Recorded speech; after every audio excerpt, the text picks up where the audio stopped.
CBS 3 Mobile Weather Watcher is on pothole patrol. So where did these cracks and potholes come from all of a sudden? Meteorologist Chelsea Ingram is with the Mobile Weather Watcher in Spring Garden to explain it all. Hey, Chelsea. Hi, Yuki. Hi, Jess. So there are those of us that love winter and maybe those of us that don't.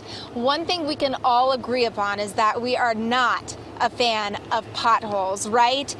They disrupt traffic, they damage vehicles, and they also make for a very bumpy ride.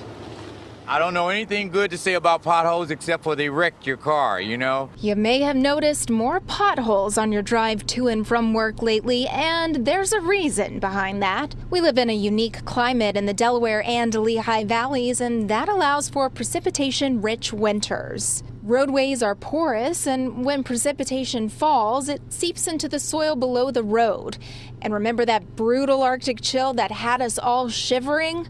Well, that caused the roadway and precipitation that had seeped into the soil below to freeze and expand. And what about Tuesday's glorious high temperature of 67 degrees?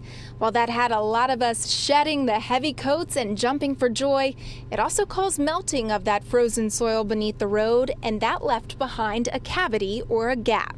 And why is that bad? Well, when a vehicle drives over the gap, the roadway surface cracks and falls into the gap, which creates a pothole. Therefore, the more winter precipitation and the more freeze and thaw cycles, the more potholes we have to deal with.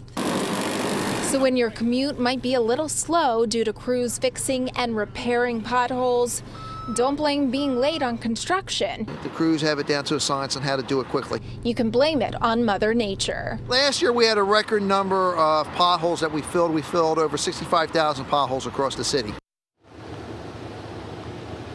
And if you come across a pothole, make sure that you report it. You can do that by calling 311 or dialing 1-800-FIX-ROAD. For now, we are live in Spring Garden with the Mobile Weather Watcher. I'm meteorologist Chelsea Ingram, CBS 3 Eyewitness News. A good heads up, Chelsea. Thanks so much. Appreciate it.